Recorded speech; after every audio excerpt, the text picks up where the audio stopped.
Lots of pets on board, birds and things. In these far countries, the white people do seem to run remarkably to pets.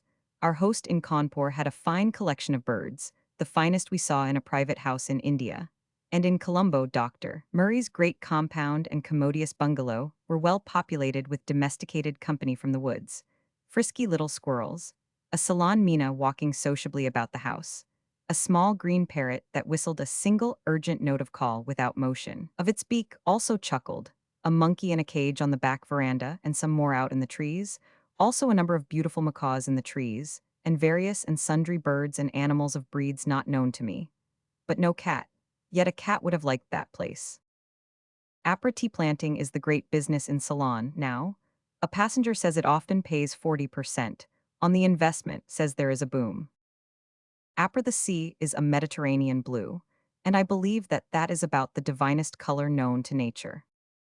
It is strange and fine, nature's lavish generosities to her creatures, at least to all of them except man. For those that fly she has provided a home that is nobly spacious, a home which is 40 miles deep and envelops the whole globe and has not an obstruction in it. For those that swim she has provided a more than imperial domain, a domain which is miles deep and covers 4/5 of the globe. But as for man, she has cut him off with the mere odds and ends of the creation. She has given him the thin skin, the meager skin which is stretched over the remaining 1/5. The naked bones stick up through it in most places. On the one half of this domain he can raise snow, ice, sand, rocks, and nothing else. So the valuable part of his inheritance really consists of but a single fifth of the family estate.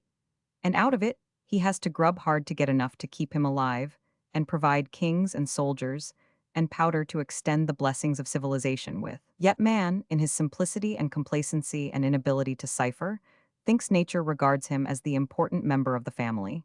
In fact, her favorite. Surely, it must occur to even his dull head, sometimes, that she has a curious way of showing it. Afternoon, the captain has been telling how, in one of his Arctic voyages, it was so cold that the mate's shadow froze fast to the deck and had to be ripped loose by main strength. And even then he got only about two-thirds of it back. Nobody said anything, and the captain went away. I think he is becoming disheartened. Also, to be fair, there is another word of praise due to this ship's library. It contains no copy of The Vicar of Wakefield, that strange menagerie of complacent hypocrites and idiots, of theatrical cheap John heroes and heroines, who are always showing off, of bad people who are not interesting, and good people who are fatiguing. A singular book. Not a sincere line in it, and not a character that invites respect. A book which is one long wastepipe discharge of goody-goody puerilities and dreary moralities. A book which is full of pathos which revolts, and humor which grieves the heart. There are few things in literature that are more piteous, more pathetic, than the celebrated humorous incident of Moses and the spectacles. Jane Austen's books, too, are absent from this library. Just that one omission alone would make a fairly good library out of a library that hadn't a book in it. Customs in tropic seas. At 5 in the morning they pipe to wash down the decks, and at once the ladies who are sleeping there turn out and they in their beds go below. Then one after another the men come up from the bath in their pajamas and walk the decks an hour or two with bare legs and bare feet. Coffee and fruit served. The ship cat and her kitten now appear and get about their toilets. Next the barber comes and flays us on the breezy deck.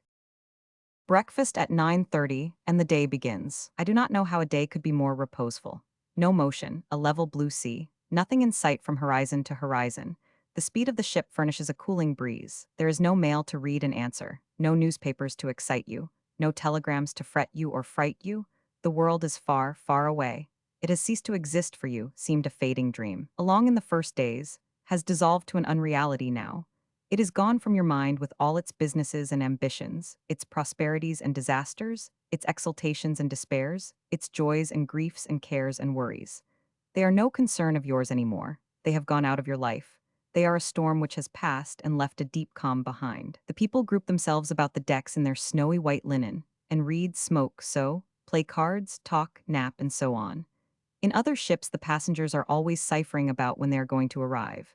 Out in these seas it is rare, very rare, to hear that subject broached. In other ships there is always an eager rush to the bulletin board at noon to find out what the run has been. In these seas the bulletin seems to attract no interest. I have seen no one visit it. In 13 days I have visited it only once. Then I happened to notice the figures of the day's run. On that day there happened to be talk, at dinner, about the speed of modern ships. I was the only passenger present who knew this ship's gait. Necessarily, the Atlantic custom of betting on the ship's run is not a custom here. Nobody ever mentions it. I myself am wholly indifferent as to when we are going to get in. If anyone else feels interested in the matter, he has not indicated it in my hearing. If I had my way, we should never get in at all. This sort of sea life is charged with an indestructible charm. There is no weariness, no fatigue, no worry, no responsibility, no work, no depression of spirits. There is nothing like this serenity, this comfort, this peace, this deep contentment to be found anywhere on land. If I had my way, I would sail on forever and never go to live on the solid ground again. One of Kipling's ballads has delivered the aspect and sentiment of this bewitching sea correctly. The Indian ocean sets and smiles. So soft, so bright, so bloomin' blue. There aren't a wave for miles and miles. Except the jiggle from the screw. Apper it turns out that the astronomical apprentice worked off a section of the Milky Way on me for the Magellan Clouds. A man of more experience in the business showed one of them to me last night. It was small and faint and delicate, and looked like the ghost of a bunch of white smoke left floating in the sky by an exploded bombshell. Wednesday, Upper Mauritius. Arrived and anchored off Port Louis 2 a.m. Rugged clusters of crags and peaks, green to their summits. From their bases to the sea, a green plain with just tilt enough to it to make the water drain off. I believe it is in 56 ENS, a hot tropical country. The green plain has an inviting look, has scattering dwellings nestling among the greenery. Scene of the sentimental adventure of Paul and Virginia. Island under French control, which means a community which depends upon quarantines, not sanitation, for its health. Thursday, APRA went ashore in the forenoon at Port Louis, a little town, but with the largest variety of nationalities and complexions we have encountered yet.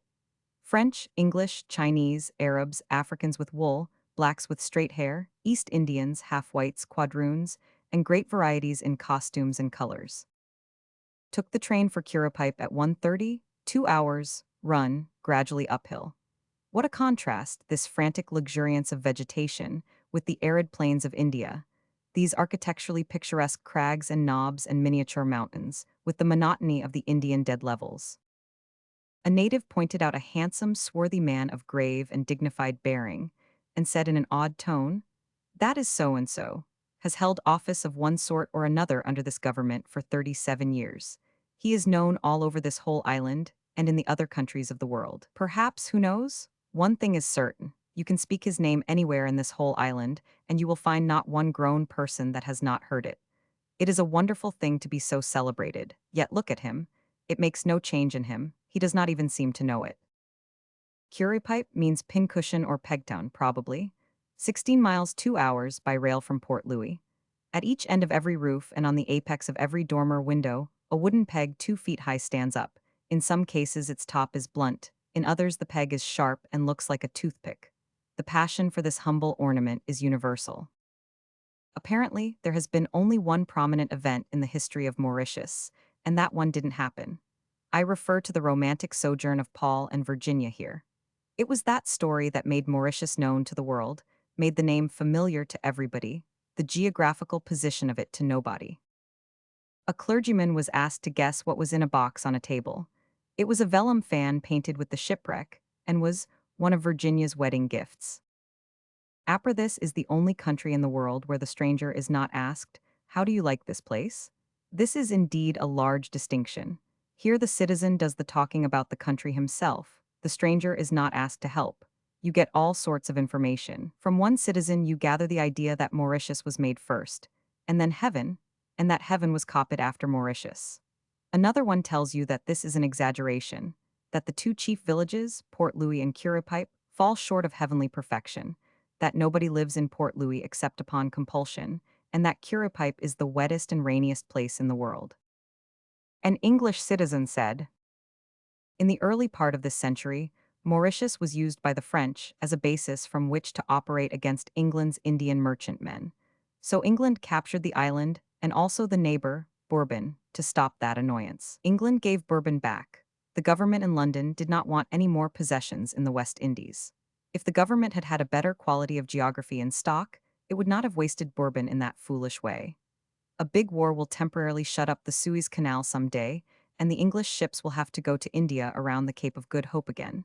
Then England will have to have Bourbon and will take it.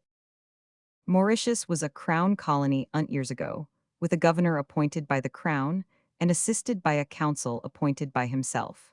But Pope Hennessy came out as governor then, and he worked hard to get a part of the council made elective and succeeded. So now the whole council is French, and in all ordinary matters of legislation they vote together, and in the French interest, not the English. The English population is very slender. It has not votes enough to elect a legislator. Half a dozen rich French families elect the legislature. Pope Hennessy was an Irishman, a Catholic, a Home Ruler, MP, a hater of England and the English, a very troublesome person and a serious encumbrance at Westminster, so it was decided to send him out to govern unhealthy countries, in hope that something would happen to him. But nothing did. The first experiment was not merely a failure, it was more than a failure. He proved to be more of a disease himself than any he was sent to encounter. The next experiment was here. The dark scheme failed again. It was an off-season, and there was nothing but measles here at the time. Pope Hennessy's health was not affected. He worked with the French and for the French and against the English, and he made the English very tired and the French very happy, and lived to have the joy of seeing the flag he served publicly hissed. His memory is held in worshipful reverence and affection by the French. It is a land of extraordinary quarantines. They quarantine a ship for anything or for nothing, quarantine her for 20 and even 30 days. They once quarantined a ship because her captain had had the smallpox when he was a boy. That and because he was English. The population is very small, small to insignificance. The majority is East Indian, then mongrels, then Negroes descendants of the slaves of the French times, then French, then English. There was an American, but he is dead or mislaid. The mongrels are the result of all kinds of mixtures. Black and white, mulatto and white, quadroon and white, octoroon and white. And so there is every shade of complexion. Ebony, old mahogany, horse chestnut, sorrel, molasses candy, clouded amber, clear amber, old ivory white, new ivory white, fish belly white. This latter the leprous complexion frequent with the Anglo-Saxon long resident in tropical climates. You wouldn't expect a person to be proud of being a Mauritian, now would you? But it is so. The most of them have never been out of the island, and haven't read much or studied much, and they think the world consists of three principal countries, Judea, France, and Mauritius. So they are very proud of belonging to one of the three grand divisions of the globe. They think that Russia and Germany are in England, and that England does not amount to much. They have heard vaguely about the United States and the Equator, but they think both of them are monarchies. They think Mount Peter Bot is the highest mountain in the world. And if you show one of them a picture of Milan Cathedral, he will swell up with satisfaction and say that the idea of that jungle of spires was stolen from the forest of peg tops and toothpicks that makes the roofs of Curapipe look so fine and prickly. There is not much trade in books. The newspapers educate and entertain the people, mainly the latter. They have 2 pages of large print reading matter, one of them English, the other French. The English page is a translation of the French one. The typography is super extra primitive. In this quality, it has not its equal anywhere. There is no proofreader now, he is dead. Where do they get matter to fill up a page in this little island lost in the wastes of the Indian Ocean? Oh, Madagascar. They discuss Madagascar and France. That is the bulk. Then they chalk up the rest with advice to the government. Also, slurs upon the English administration. The papers are all owned and edited by Creoles, French. The language of the country is French. Everybody speaks it, has to.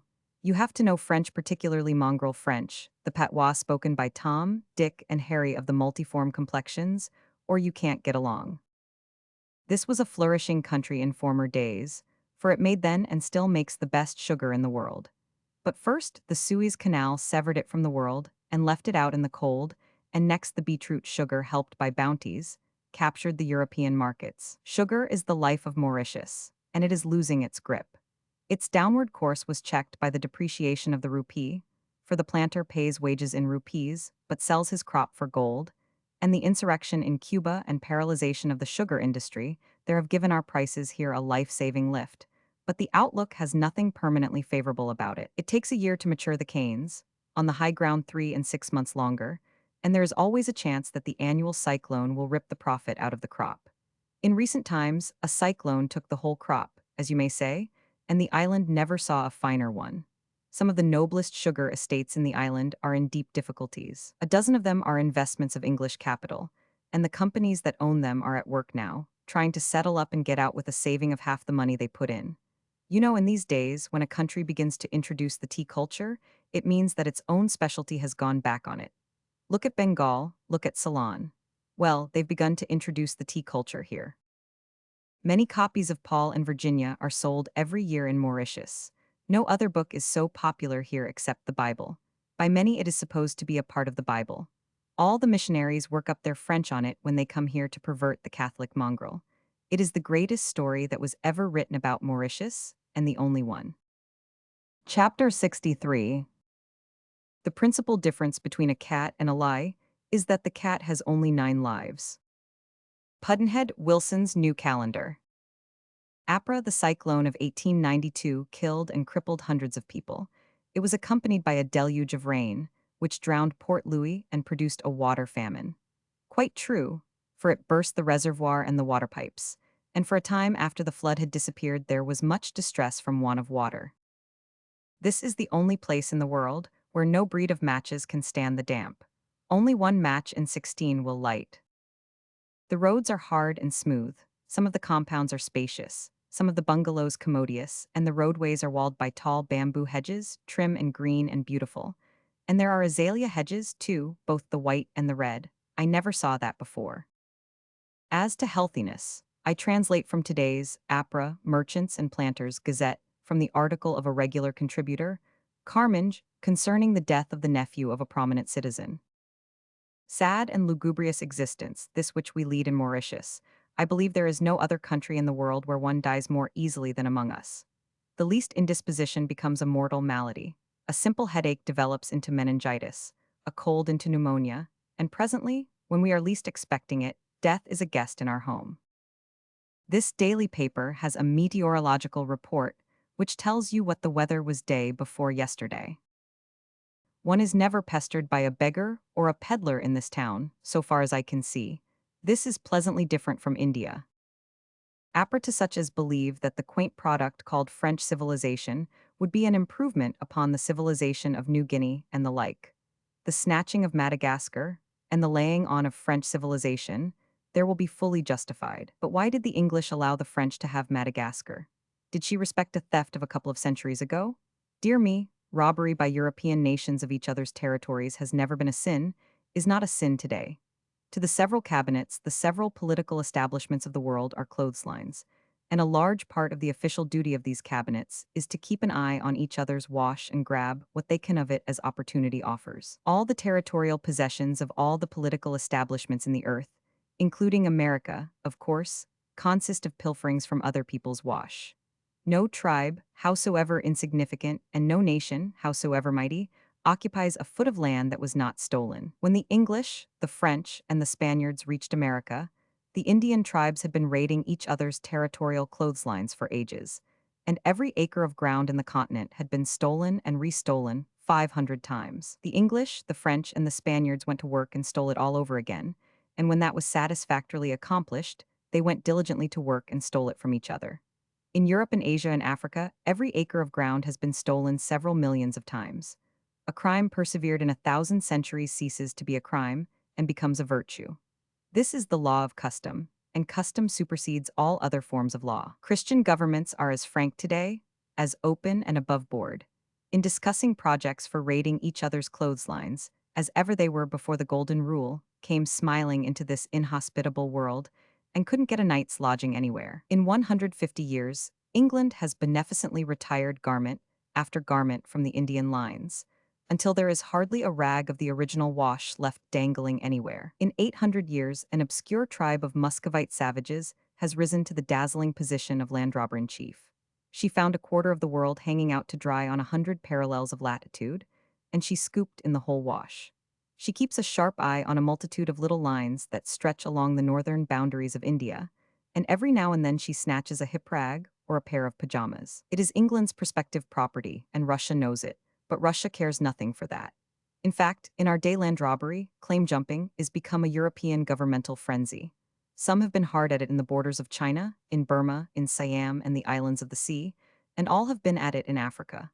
Africa has been as coolly divided up and portioned out among the gang as if they had bought it and paid for it, and now straightway they are beginning the old game again, to steal each other's grabbings. Germany found a vast slice of Central Africa with the English flag and the English missionary and the English trader scattered all over it, but with certain formalities neglected. No signs up, keep off the grass, trespassers forbidden, etc., and she stepped in with a cold, calm smile and put up the signs herself, and swept those English pioneers promptly out of the country. There is a tremendous point there. It can be put into the form of a maxim: get your formalities right, never mind about the moralities. It was an impudent thing, but England had to put up with it. Now, in the case of Madagascar, the formalities had originally been observed, but by neglect they had fallen into desuetude ages ago. England should have snatched Madagascar from the French clothesline. Without an effort, she could have saved those harmless natives from the calamity of French civilization, and she did not do it. Now it is too late. The signs of the times show plainly enough what is going to happen. All the savage lands in the world are going to be brought under subjection to the Christian governments of Europe. I am not sorry, but glad. This coming fate might have been a calamity to those savage peoples 200 years ago, but now it will in some cases be a benefaction. The sooner the seizure is consummated, the better for the savages. The dreary and dragging ages of bloodshed and disorder and oppression will give place to peace and order and the reign of law. When one considers what India was under her Hindu and Mohammedan rulers, and what she is now, when he remembers the miseries of her millions then, and the protections and humanities which they enjoy now, he must concede that the most fortunate thing that has ever befallen that empire was the establishment of British supremacy there. The savage lands of the world are to pass to alien possession, their peoples to the mercies of alien rulers. Let us hope and believe that they will all benefit by the chain. Apra, the first year they gather shells, the second year they gather shells and drink, the third year they do not gather shells. Said of immigrants to Mauritius. Population 375,000, 120 sugar factories. Population 1851, 185,000. The increase is due mainly to the introduction of Indian coolies. They now apparently form the great majority of the population. They are admirable breeders, their homes are always hazy with children. Great savers of money. A British officer told me that in India he paid his servant 10 rupees a month, and he had cousins, uncles, parents, etc., dependent upon him, and he supported them on his wages. These thrifty coolies are said to be acquiring land a trifle at a time, and cultivating it, and may own the island by and by. The Indian women do very hard labor, for wages running fro 1/100th of a rupee for 12 hours, work to 50/100ths of a rupee. They carry mats of sugar on their heads, 70 pounds, all day lading ships for half a rupee, and work at gardening all day for less.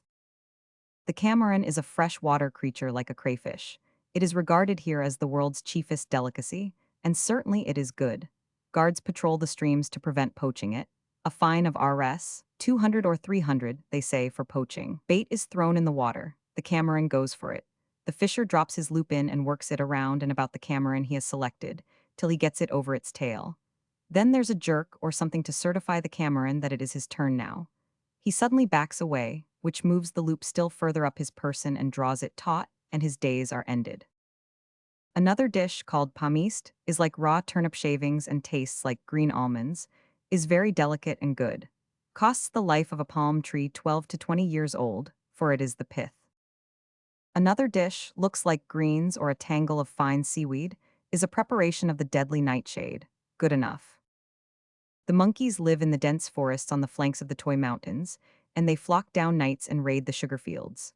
Also on other estates they come down and destroy a sort of bean crop, just for fun, apparently, tear off the pods and throw them down. The cyclone of 1892 tore down 2 great blocks of stone buildings in the center of Port Louis, the chief architectural feature, and left the uncomely and apparently frail blocks standing. Everywhere in its track it annihilated houses, tore off roofs, destroyed trees and crops. The men were in the towns, the women and children at home in the country getting crippled, killed, frightened to insanity, and the rain deluging them, the wind howling, the thunder crashing, the lightning glaring. This for an hour or so. Then a lull and sunshine, many ventured out of safe shelter. Then suddenly here it came again from the opposite point and renewed and completed the devastation. It is said the Chinese fed the sufferers for days on free rice. Whole streets in Port Louis were laid flat, wrecked. During a minute and a half, the wind blew 123 miles an hour, no official record made after that. When it may have reached it, cut down an obelisk. It carried an American ship into the woods after breaking the chains of 2 anchors. They now use 42 forward, 2 astern. Common report says it kill 200 in Port Louis alone in half an hour. Then came the lull of the central calm. People did not know the barometer was still going down. Then suddenly all perdition broke loose again while people were rushing around seeking friends and rescuing the wounded. The noise was comparable to nothing. There is nothing resembling it but thunder and cannon, and these are feeble in comparison.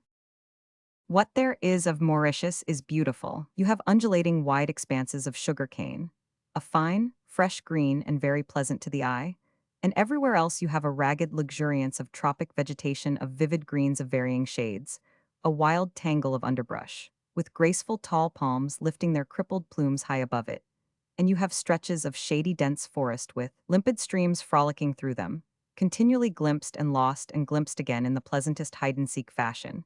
And you have some tiny mountains, some quaint and picturesque groups of toy peaks, and a dainty little vest pocket Matterhorn. And here and there and now and then a strip of sea with a white ruffle of surf breaks into the view. That is Mauritius and pretty enough. The details are few, the massed result is charming but not imposing, not riotous, not exciting, it is a Sunday landscape. Perspective and the enchantments wrought by distance are wanting. There are no distances, there is no perspective, so to speak. 15 miles as the crow flies is the usual limit of vision. Mauritius is a garden and a park combined. It affects one's emotions as parks and gardens affect them. The surfaces of one's spiritual deeps are pleasantly played upon. The deeps themselves are not reached, not stirred. Spaciousness, remote altitudes, the sense of mystery which haunts apparently inaccessible mountain domes and summits reposing in the sky, these are the things which exalt the spirit and move it to see visions and dream dreams. The Sandwich Islands remain my ideal of the perfect thing in the matter of tropical islands. I would add another story to Mauna Loa's 16,000 feet if I could, and make it particularly bold and steep and craggy and forbidding and snowy, and I would make the volcano spout its lava floods out of its summit instead of its sides. But aside from these non-essentials, I have no corrections to suggest. I hope these will be attended to. I do not wish to have to speak of it again. Chapter 64.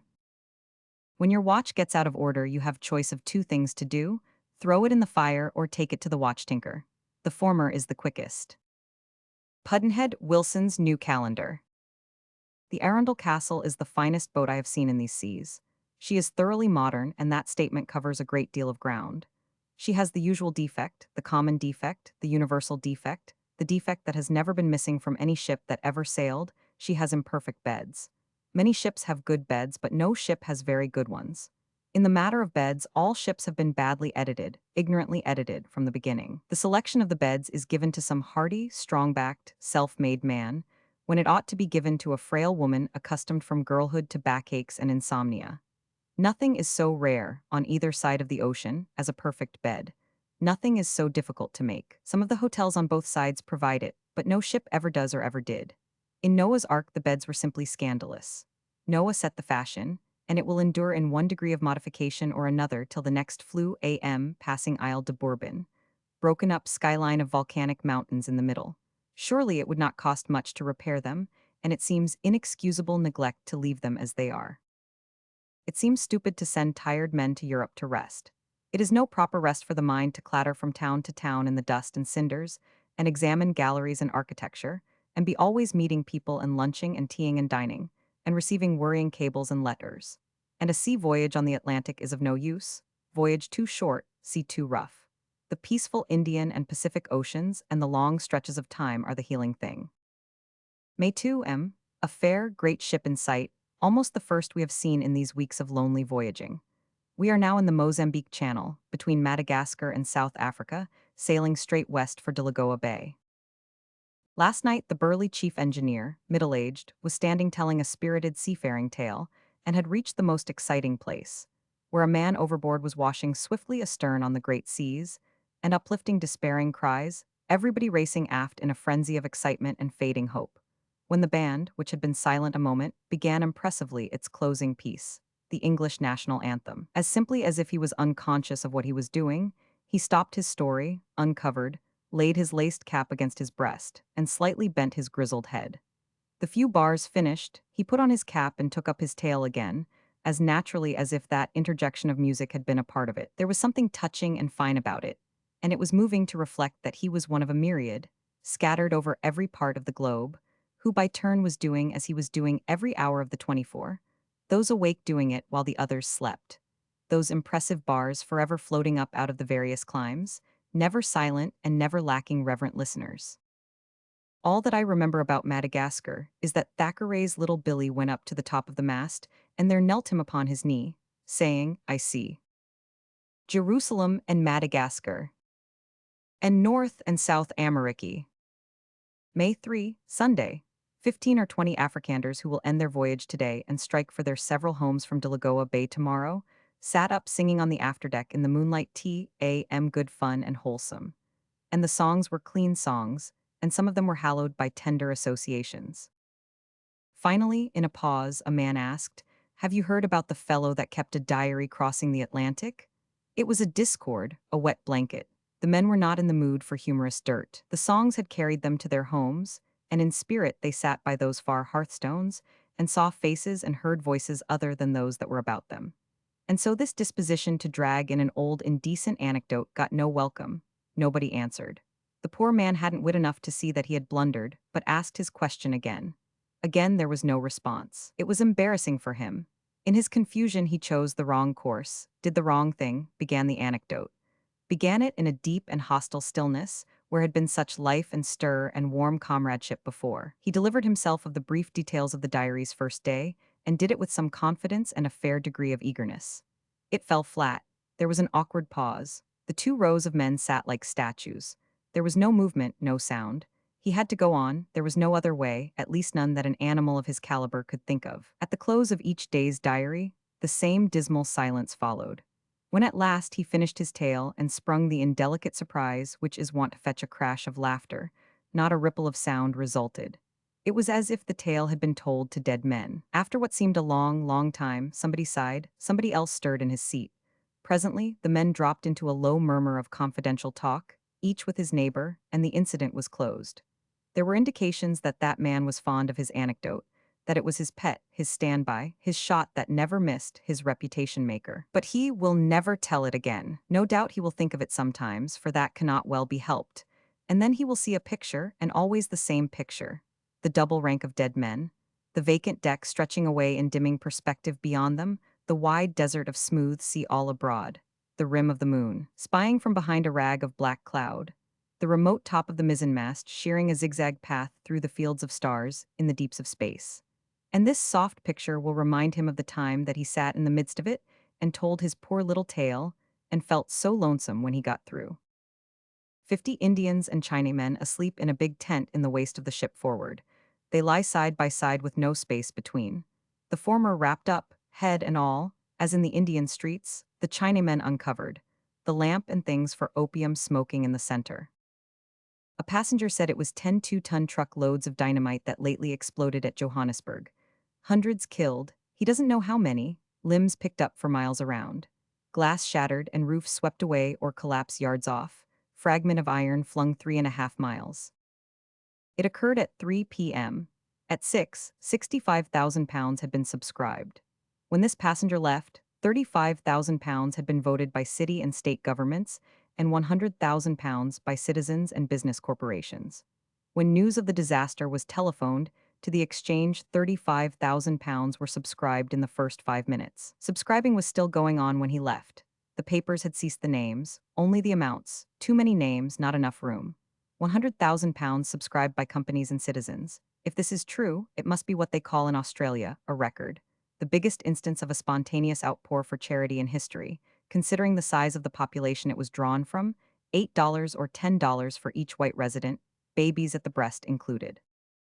Monday, May 4, steaming slowly in the stupendous Delagoa Bay, its dim arms stretching far away and disappearing on both sides. It could furnish plenty of room for all the ships in the world, but it is shoal.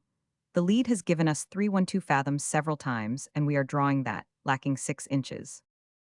A bold headland, precipitous wall, 150 feet high, very strong, red color, stretching a mile or so. A man said it was Portuguese blood. Battle fought here with the natives last year. I think this doubtful. Pretty cluster of houses on the tableland above the red and rolling stretches of grass and groups of trees, like England.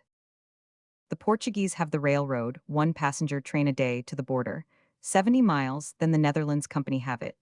thousands of tons of freight on the shore, no cover. This is Portuguese all over: indolence, piousness, poverty, impotence. Crews of small boats and tugs, all jet black woolly heads and very muscular. Winter, the South African winter is just beginning now, but nobody but an expert can tell it from summer. However, I am tired of summer. We have had it unbroken for 11 months. We spent the afternoon on shore de Lagoa Bay, a small town, no sights, no carriages. 3 rickshaws, but we couldn't get them, apparently private. These Portuguese are a rich brown, like some of the Indians. Some of the blacks have the long horse heads and very long chins of the Negroes of the picture books, but most of them are exactly like the Negroes of our southern states: round faces, flat noses, good-natured, and easy laughers. Flocks of black women passed along, carrying outrageously heavy bags of freight on their heads. The quiver of their leg as the foot was planted, and the strain exhibited by their bodies showed what a tax upon their strength the load was. They were stevedores and doing full stevedore's work. They were very erect when unladen, from carrying heavy loads on their heads, just like the Indian women. It gives them a proud, fine carriage. Sometimes one saw a woman carrying on her head a laden and top-heavy basket the shape of an inverted pyramid, its top the size of a soup plate, its base the diameter of a teacup. It required nice balancing, and got it. No bright colors, yet there were a good many Hindus. The second-class passenger came over as usual at lights out, 11, and we lounged along the spacious vague solitudes of the deck and smoked the peaceful pipe and talked. He told me an incident in Mr. Barnum's life, which was evidently characteristic of that great showman in several ways. This was Barnum's purchase of Shakespeare's birthplace, a quarter of a century ago. The second-class passenger was in Jamrach's employ at the time and knew Barnum well. He said the thing began in this way. One morning, Barnum and Jamrach were in Jamrach's little private snuggery, back of the wilderness of caged monkeys and snakes and other commonplaces of Jamrach's stock in trade, refreshing themselves after an arduous stroke of business, Jamrach with something orthodox, Barnum with something heterodox, for Barnum was a teetotaler. The stroke of business was in the elephant line. Jamrach had contracted to deliver to Barnum in New York 18 elephants for $360,000 in time for the next season's opening. Then it occurred to Mr. Barnum that he needed a card. He suggested Jumbo. Jamrach said he would have to think of something else. Jumbo couldn't be had. The zoo wouldn't part with that elephant. Barnum said he was willing to pay a fortune for Jumbo if he could get him. Jamrach said it was no use to think about it, that Jumbo was as popular as the Prince of Wales, and the zoo wouldn't dare to sell him. All England would be outraged at the idea. Jumbo was an English institution. He was part of the national glory. One might as well think of buying the Nelson Monument. Barnum spoke up with vivacity and said, "It's a first-rate idea. I'll buy the monument." Jamrach was speechless for a second. Then he said, like one ashamed, "You caught me? I was napping. For a moment I thought you were in earnest." Barnum said pleasantly, "I was in earnest. I know they won't sell it, but no matter, I will not throw away a good idea for all that. All I want is a big advertisement. I will keep the thing in mind, and if nothing better turns up, I will offer to buy it. That will answer every purpose. It will furnish me a couple of columns of gratis advertising in every English and American paper for a couple of months, and give my show the biggest boom a show ever had in this world." Jamrach started to deliver a burst of admiration, but was interrupted by Barnum, who said, "Here is a state of things. England ought to blush." His eye had fallen upon something in the newspaper. He read it through to himself, then read it aloud.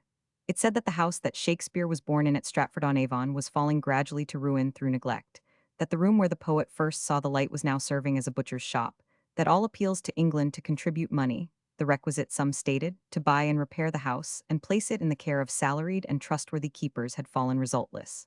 Then Barnum said, "There's my chance. Let Jumbo and the monument alone for the present. They'll keep. I'll buy Shakespeare's house. I'll set it up in my museum in New York and put a glass case around it and make a sacred thing of it, and you'll see all America flock there to worship. Yes, and pilgrims from the whole earth, and I'll make them take their hats off, too. In America, we know how to value anything that Shakespeare's touch has made holy. You'll see." In conclusion, the SCP said, "That is the way the thing came about. Barnum did buy Shakespeare's house. He paid the price asked and received the properly attested documents of sale. Then there was an explosion, I can tell you. England rose. That, the birthplace of the master genius of all the ages and all the climes. That priceless possession of Britain. to be carted out of the country like so much old lumber, and set up for sixpenny desecration in a Yankee show shop. The idea was not to be tolerated for a moment. England rose in her indignation, and Barnum was glad to relinquish his prize and offer apologies. However, he stood out for a compromise. He claimed a concession. England must let him have Jumbo, and England consented, but not cheerfully. It shows how, by help of time, a story can grow, even after Barnum has had the first innings in the telling of it. Mr. Barnum told me the story himself years ago. He said that the permission to buy Jumbo was not a concession. The purchase was made and the animal delivered before the public knew anything about it. Also, that the securing of Jumbo was all the advertisement he needed. It produced many columns of newspaper talk, free of cost, and he was satisfied. He said that if he had failed to get Jumbo, he would have caused his notion of buying the Nelson Monument to be treacherously smuggled into print by some trusty friend, and after he had gotten a few hundred pages of gratuitous advertising out of it, he would have come out with a blundering, obtuse, but warm-hearted letter of apology, and in a postscript to it, would have naively proposed to let the monument go, and take Stonehenge in place of it at the same price. It was his opinion that such a letter, written with well-simulated asinine innocence and gush, would have gotten his ignorance and stupidity an amount of newspaper abuse worth 6 fortunes to him, and not purchasable for twice the money. I knew Mr. Barnum well, and I placed every confidence in the account which he gave me of the Shakespeare birthplace episode. He said he found the house neglected and going to decay, and he inquired into the matter and was told that many times earnest efforts had been made to raise money for its proper repair and preservation, but without success. He then proposed to buy it. The proposition was entertained and a price named, $50,000, I think. But whatever it was, Barnum paid the money down without remark, and the papers were drawn up and executed. He said that it had been his purpose to set up the house in his museum, keep it in repair, protect it from name scribblers and other desecrators, and leave it by bequest to the safe and perpetual guardianship of the Smithsonian Institute at Washington.